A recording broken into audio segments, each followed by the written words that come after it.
type of action they're taking at a community level to create, to take climate action, or joining a local group that has a community garden in your area, something at that kind of, not just about changing your behavior, but engaging in something more broadly in a community.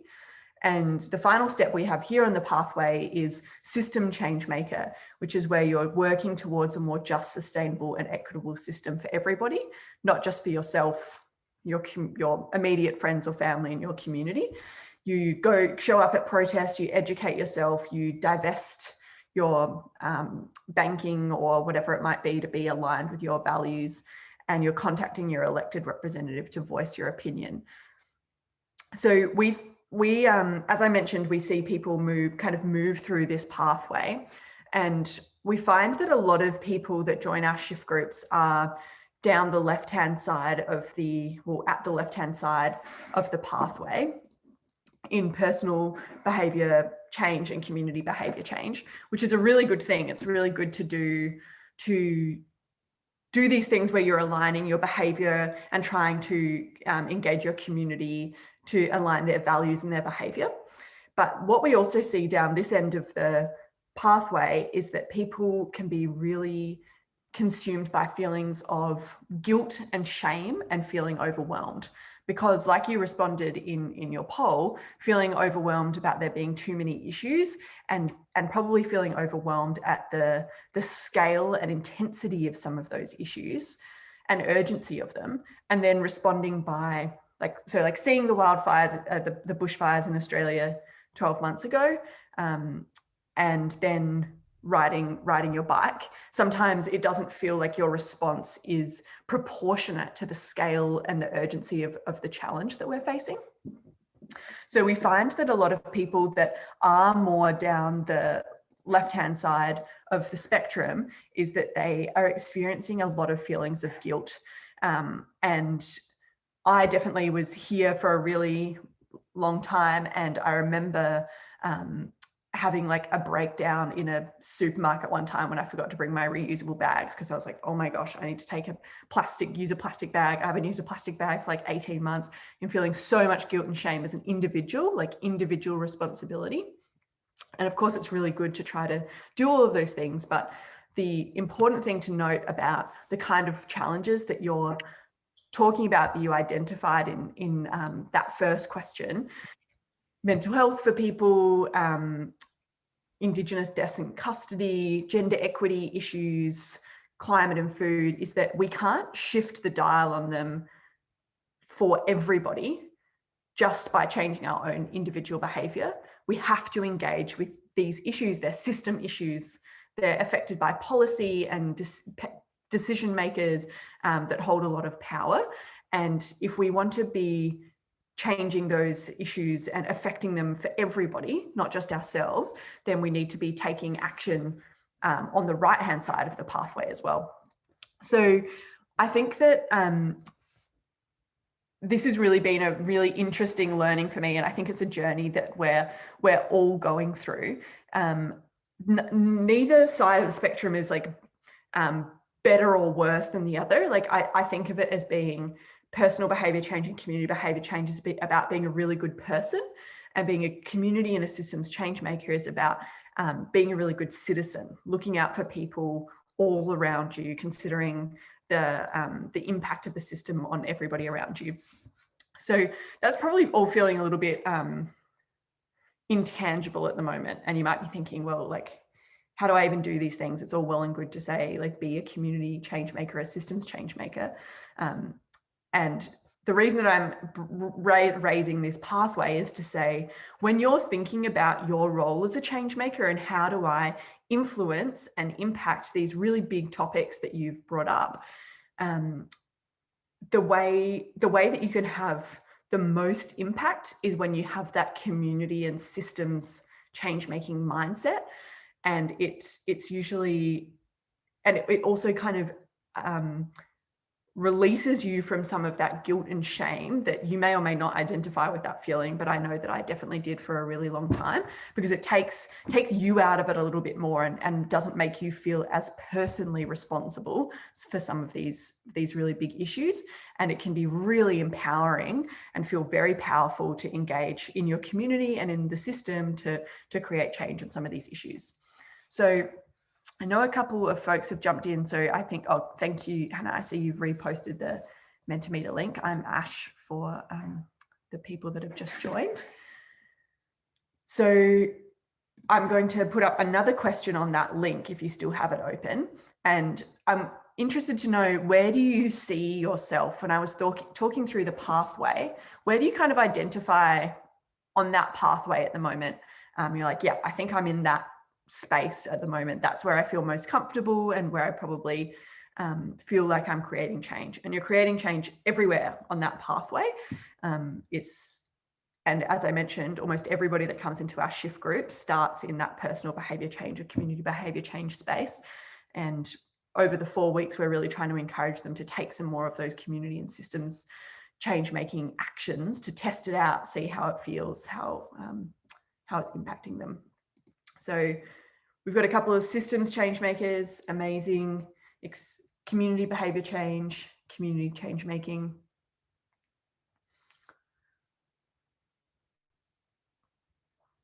So I didn't say this at the beginning, but if at any point throughout this you have questions, please unmute yourself and ask it, or pop it into the chat. It's probably better to do that.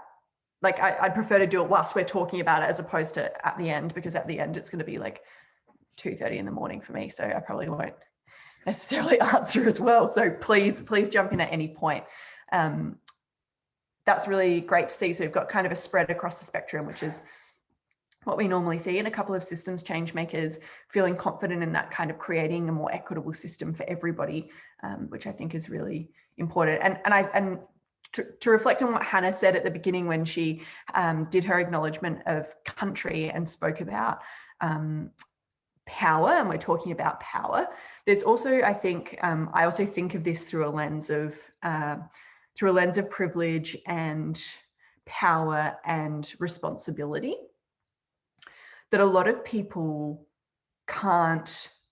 don't have the economic ability or privilege to change their personal behaviors to match their values, because they can't buy the 5-star energy fridge because they're living paycheck to paycheck, and they just have to buy the 2-star cheapest fridge, or whatever it might be. Like, not everybody can do those things, and climate is the example I've used here, but you could really apply it to any of the issues that you raised at the beginning. And so when we're advocating at that kind of community and systems change maker level, we're talking about how do we make this whole system more equitable and fair and just for everybody. And you can't disconnect that from power and privilege. And I really see it in particular as a white woman. I feel like I have a lot of responsibility to use that privilege to create some of that community and systems change, because opting into the political process is a choice for me. I can say, and a lot of my friends will say to me, like, some of my white friends will say to me, like, oh, I'm not particularly political. And for a lot of people, just because of their identity is political or politicized, and they don't have a choice whether to show up in that system or not.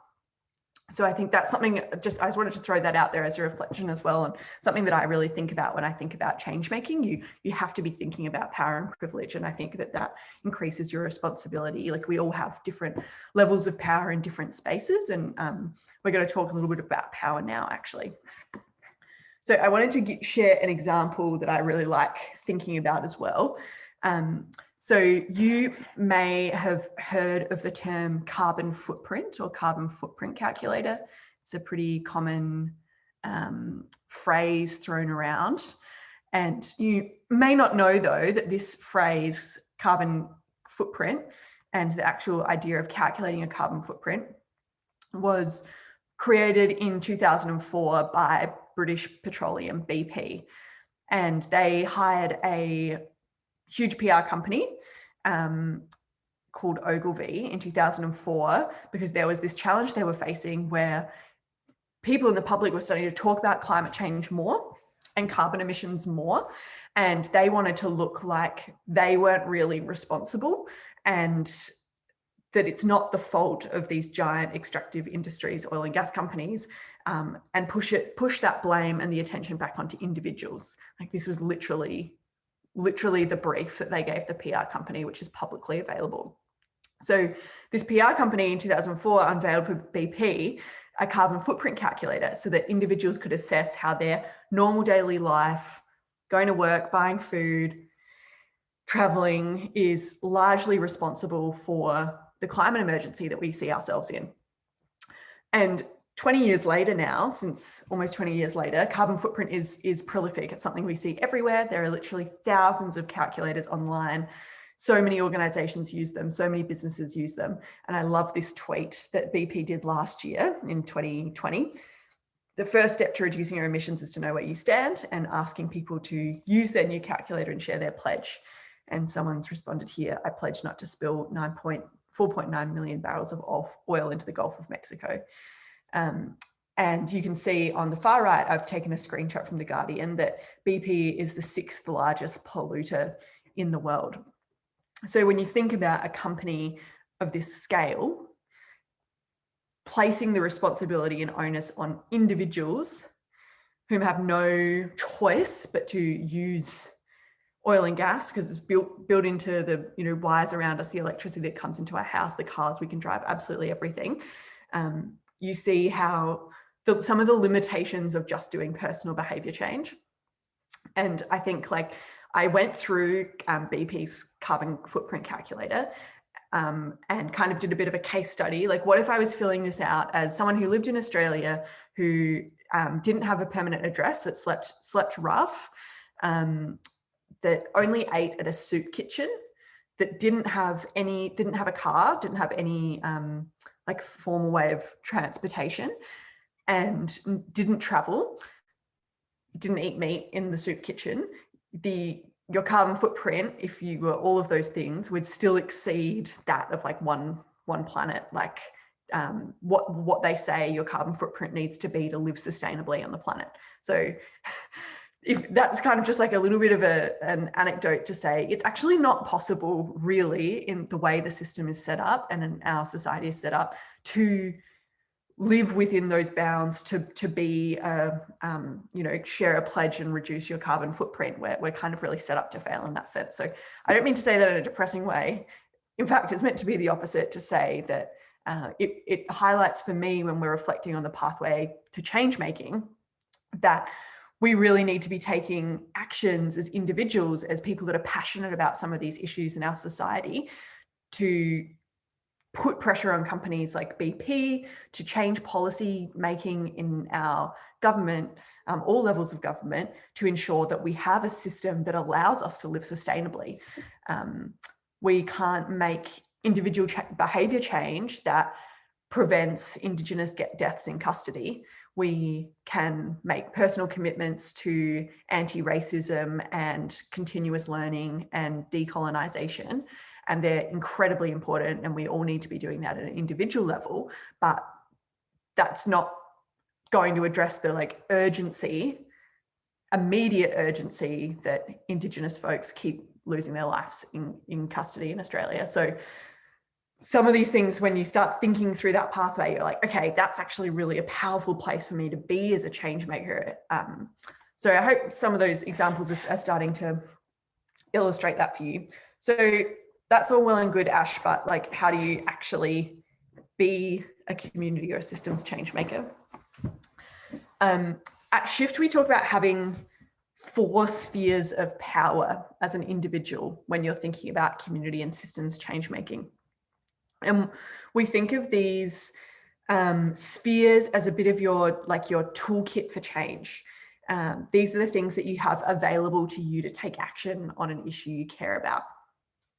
So you've got your voice, and your voice is talking and writing about the issues that you care about. That could be writing a letter to a local business, signing a petition, writing a letter to the editor, using your social media to speak about and talk about things that are important to you, raise awareness on them, having courageous conversations. This is like probably the thing we find in our shift groups people find the most challenging, because it's really scary to talk to your family and friends about things that really matter to you. And, in the context of racism, calling out family or friends that might make racist remarks, like that can feel like a really intimidating thing to do. So something we do during the shift month is kind of practice how to have those courageous conversations.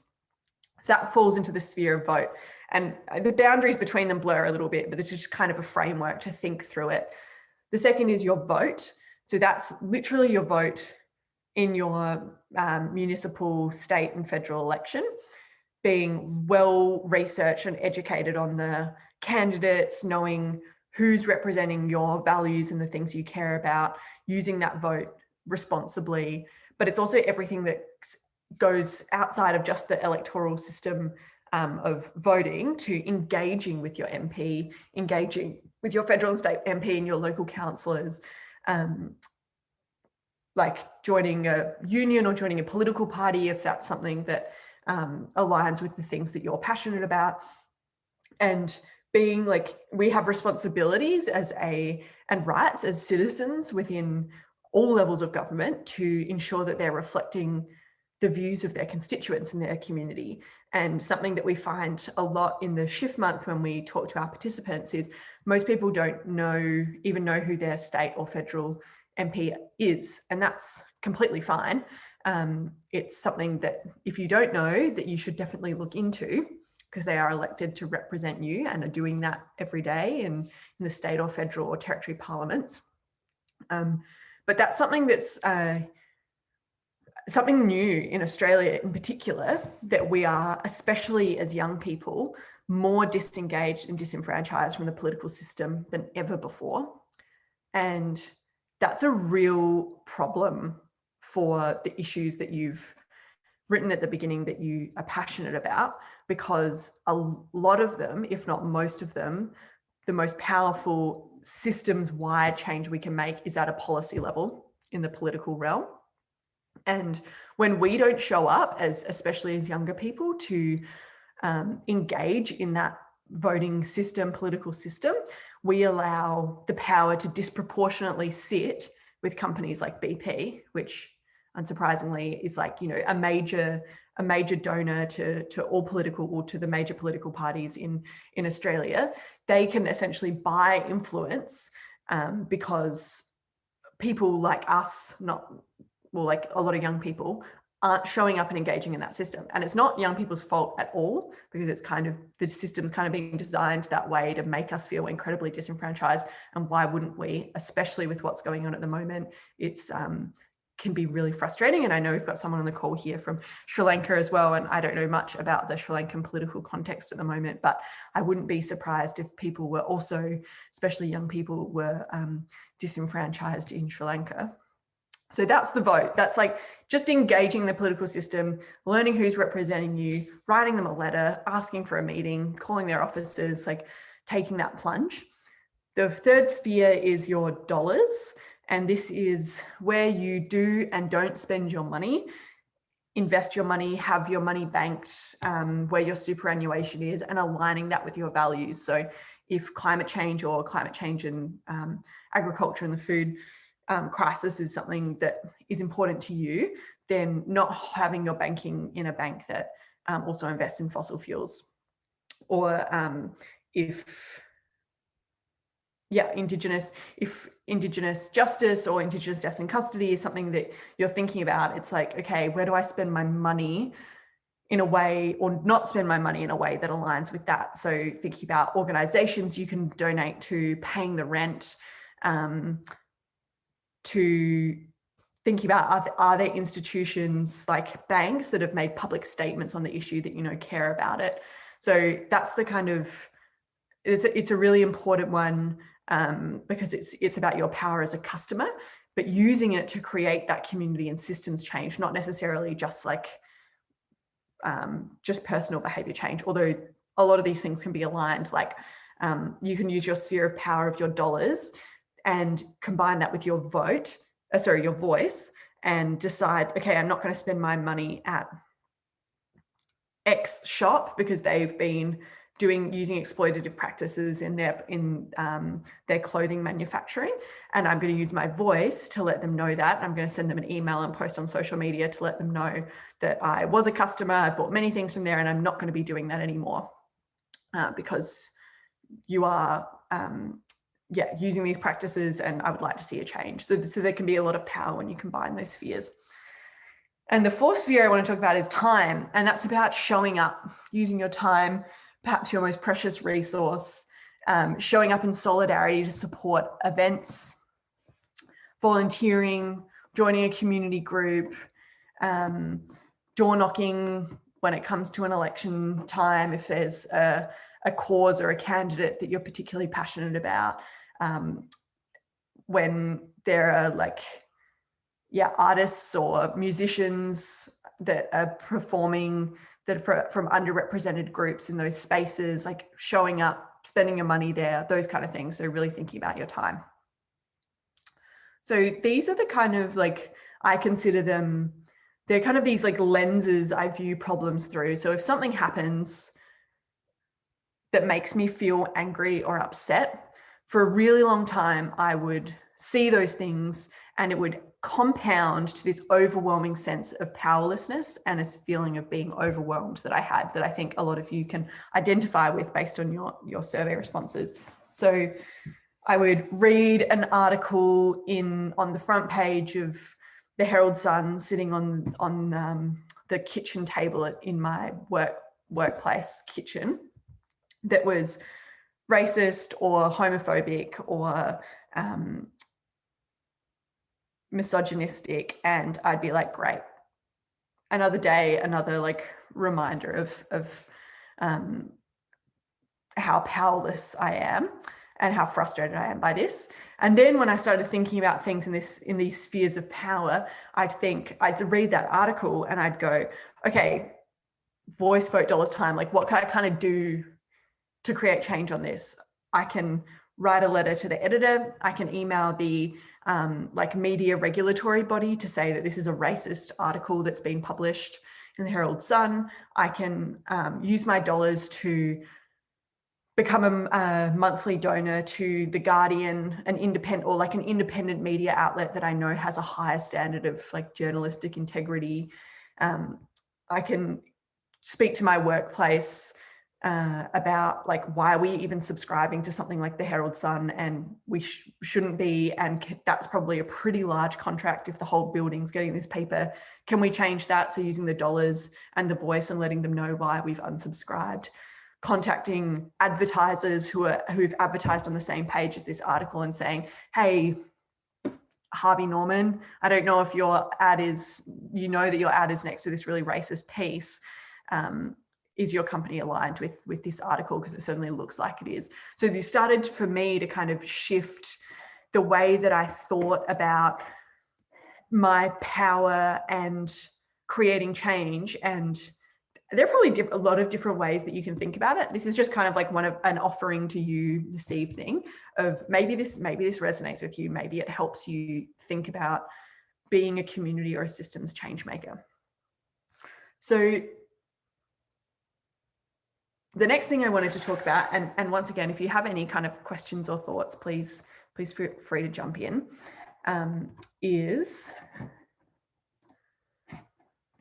so this is another kind of framework that I wanted to offer. And I've adapted this from the Story of Stuff, which if you haven't been on their website, I really recommend it. They have really fantastic videos.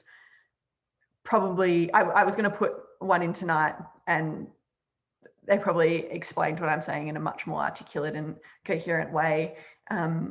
So I encourage you to have a look on their YouTube channel, but they've also got a survey, a quiz on their website that you can take to identify what kind of change maker you are. And I've adapted this a little bit, but it's pretty similar to the Story of Stuff. So the reason that I wanted to talk about this is there's to create change, you need a lot of different types of people. And I think people have like an archetype of who's a person that creates community or systems change, like especially the phrase like systems change. I realize that sounds pretty nebulous and like a bit like, I don't know, it can feel very difficult to connect with. And you imagine somebody on the front line of a protest or a blockade or something, and you're like, okay, well, that's a systems change maker. Like, that's not me. I'm introverted, or like I'm an artist, or like whatever it might be that you identify as your strengths. And the reason that I love these types of change makers is because it really shows you need everybody. So I'm going to talk through them, and then I'm going to ask you to have a think about, where do you see yourself? And maybe there are multiple, but like, what do you feel drawn to as like, oh, that's kind of the role that I play already in my community or my family or my friends. So the first thing is creators. So these are people that create change using engineering, design, or science. They're innovative, they're practical, they're resourceful. These are your like graphic designers and photographers and design thinkers, and entrepreneurs, and people that they see a problem and they're like, okay, let's create something, let's create a solution. You've got your networkers, and these are people that are usually outgoing and well-connected, like they have lots of relationships with people around them, have a bit of a network, and they can connect pieces of the puzzle. You might have a problem that comes up, or you're like, you know, in that media example, they're the person that when they're in the work kitchen and you say, oh, I'm so angry about this article. They're like, oh, my brother-in-law works at the media regulatory body. Like, he always says you should send an email if you see something like this. So they're the people that are kind of like connecting dots with people. Or I could call him and ask him, what's the most effective way for you to write a letter if you're passionate about this? They're nurturers. These are caring, considerate, community-natured people.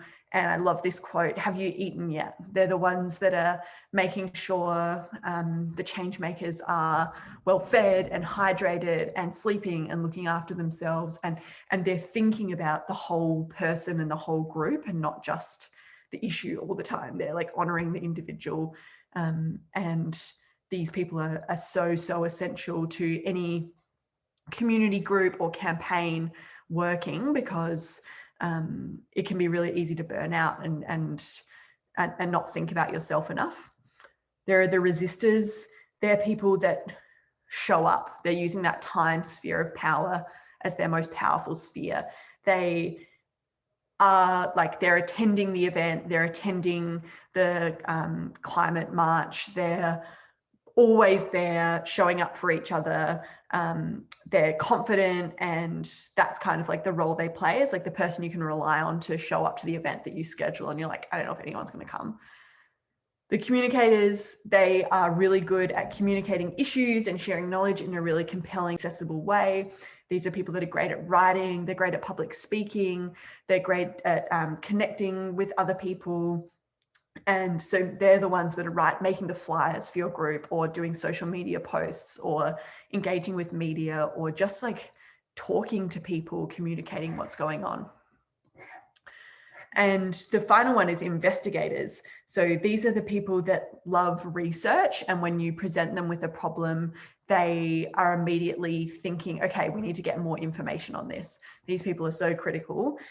They're inquisitive and investigative and persistent and virtuous, and they're exposing the roots of the problems, looking in for good resources, making sure everyone's informed. So Philip has asked, is it possible to be a couple of these types of change makers, or a cross-section of them? And absolutely, and when you do the survey on the story of stuff, it'll come out and say, I think I was like my primary one was networker, and I was like 40% that, and then I was 30% communicator, and different things. So you can be a lot of different, you could be all of them. You could be like, I kind of do a little bit of all of it.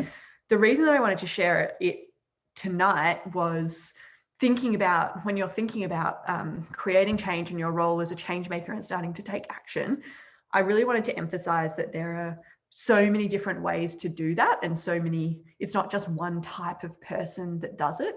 And thank gosh that it's not, because we need many, many people engaging on these issues.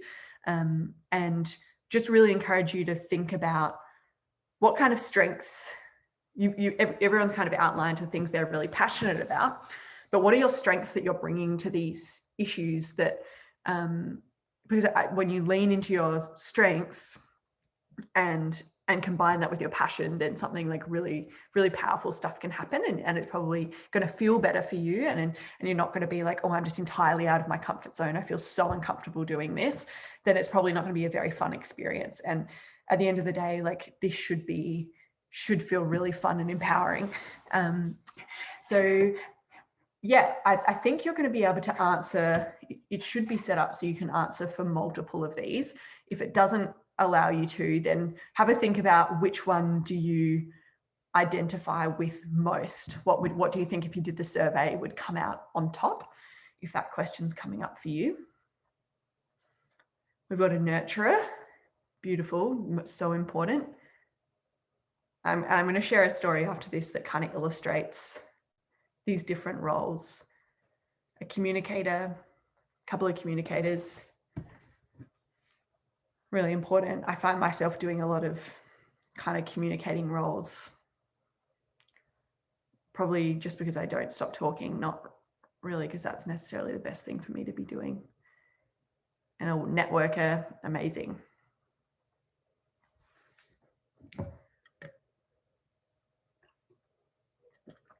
So getting to the last few bits here to help round out this presentation, and hopefully this has given you some food for thought so far. I wanted to share this story of something that I'm involved in at the moment. So that cedar tree, it's a red western cedar that you can see in the middle there. That is on the corner of my street. If it wasn't 2:22 in the morning, I would be able to see it just across the road from me here on the corner of the block. And I was walking past this cedar tree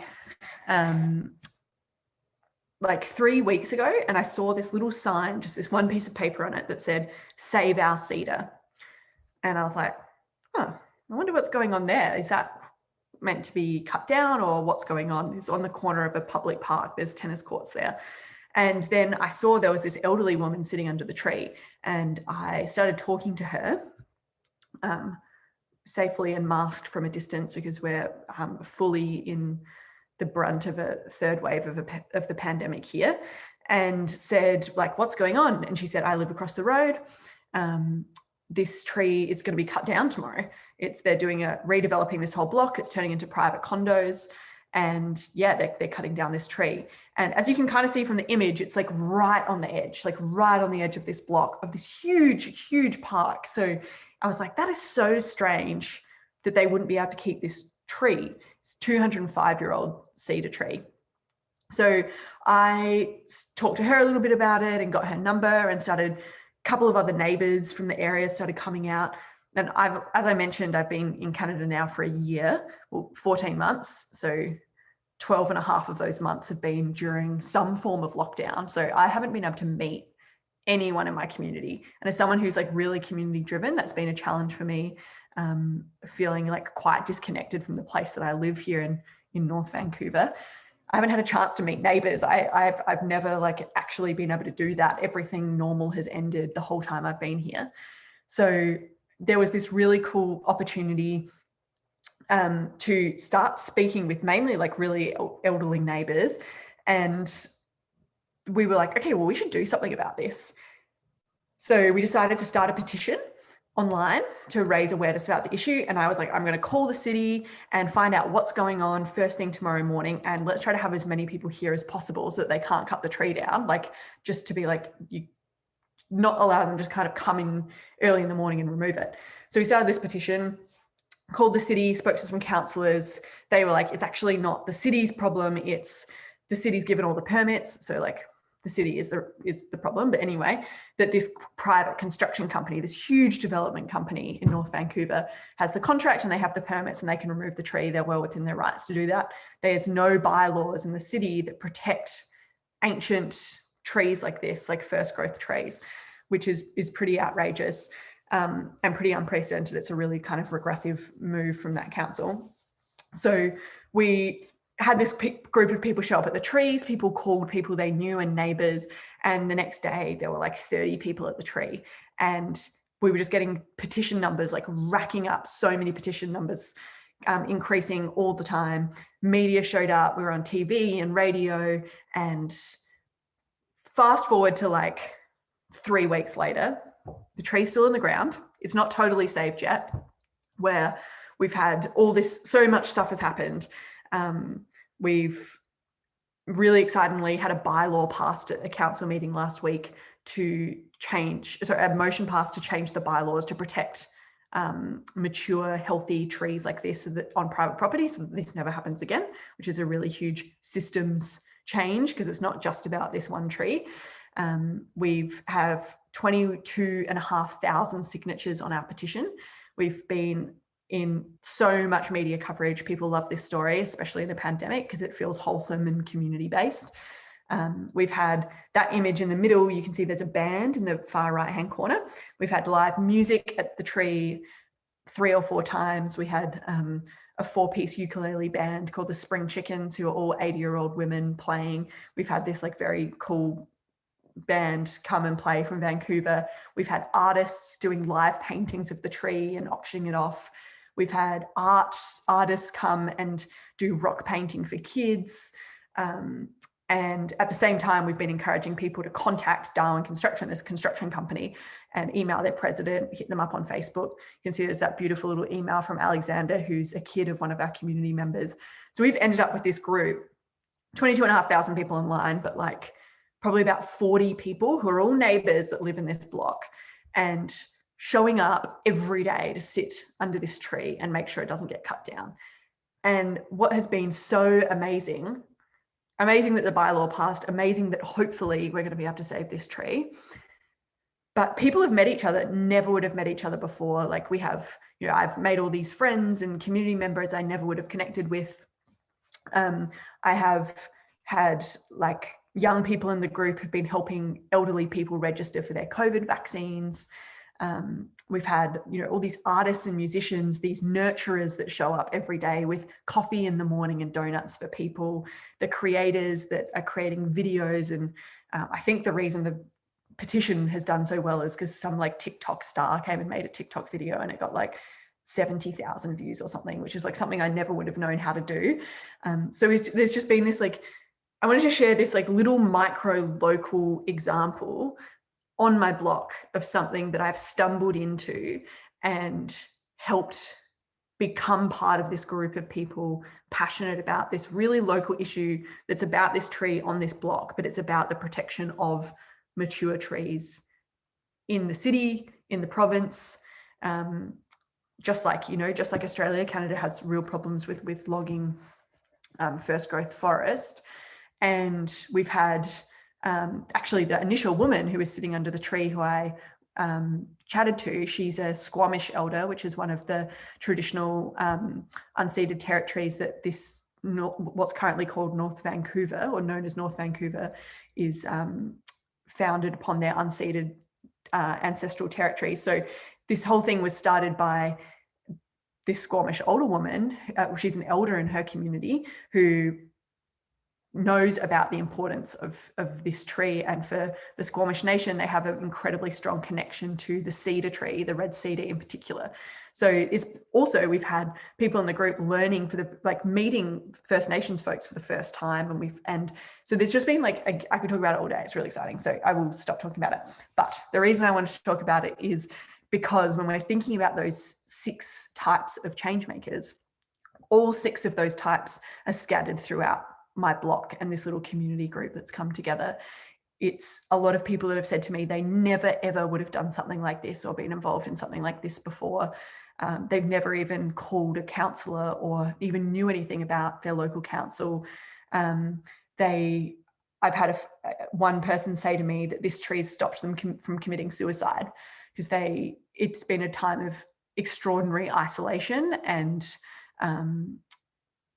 disconnectedness this last 12 months. like in a lot of places. And I know a lot of you are in Australia, and you're in Melbourne. You went through those 4 months of lockdown. We've really kind of been in it now for 13 months here, and people are less connected to their community and neighbours than ever before. And this person shared to me that it gave them purpose and a reason to get out of bed. And yeah, this tree has just like brought all these different people. It's required all different skill sets, people that never would have seen themselves as a change maker or a community change maker or a systems change maker, never would have engaged with council. And all they did was just kind of like show up and have a conversation and start making some change. And the flow on effects of that, like hopefully we're seeing the system changes because those people showed up. Hopefully no other tree like this is at risk in our community. And hopefully that has spill on effects for people's sense of power. Like people have said to me that they feel powerful and like they can create change and they're feeling more confident. And for me, I felt like I was running a mini shift group for like my entire neighborhood without really their consent or knowing, but applying some of these principles of like all the same things you said at the beginning in that poll of like what stops you from creating change, exactly the same things that my neighbors have been saying to me, exactly the same things that shift participants say to me. So that's what you're feeling is super, super common. And actually the best thing to do is kind of just like take some of those first steps, which I know many of you have as creating change. I'm sure all sorts of extraordinary change and have hundreds of examples like this in your community.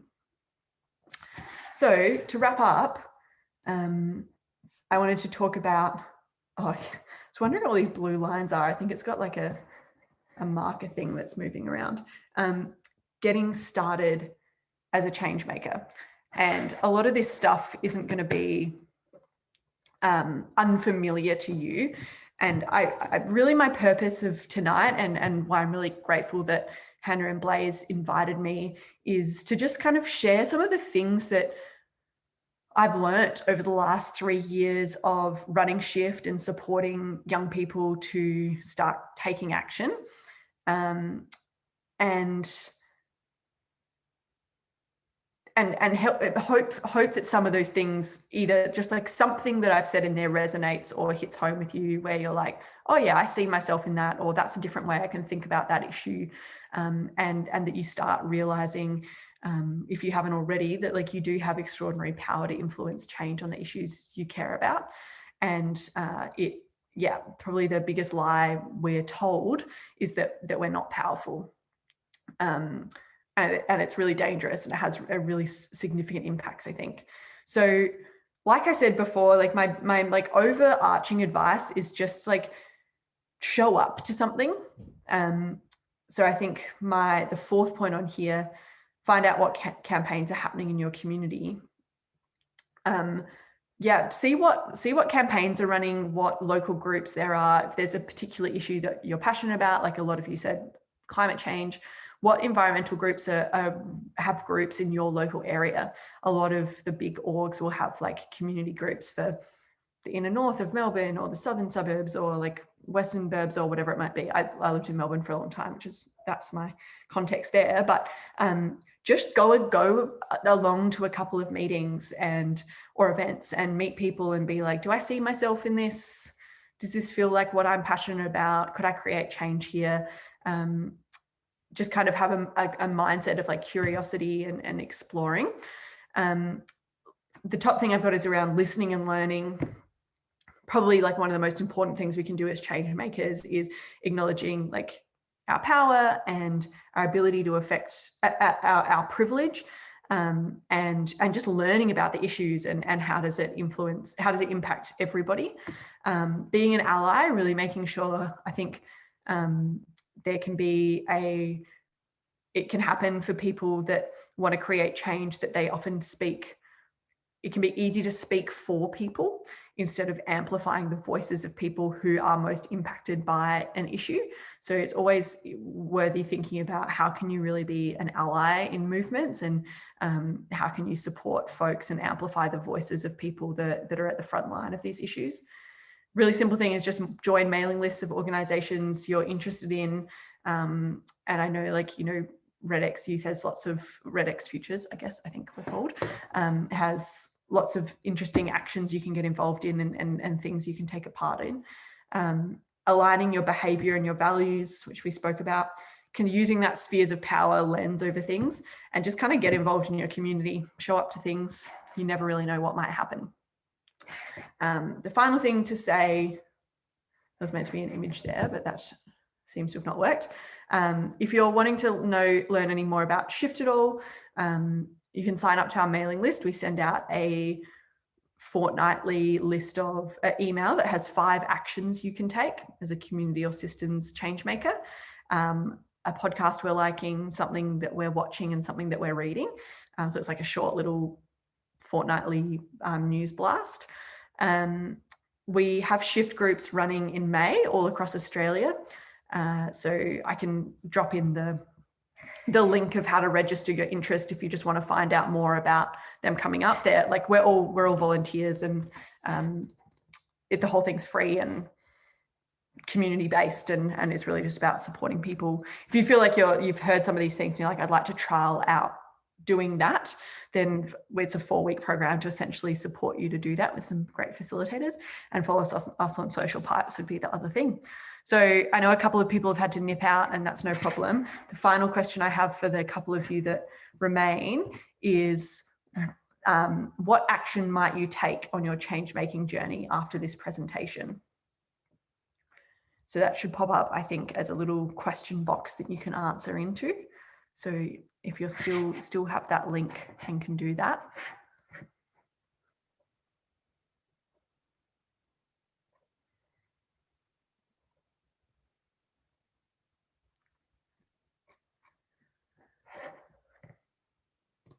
So I think some people responding that they're excited to get more connected in their local community and see what they can get involved in, divesting their banking and getting involved in their local community. So they're all really amazing things to read. So thank you so much, Hannah and Red Cross and Blaze, for having me. And I hope it's been interesting and I've been somewhat coherent despite the outrageous time. And yeah,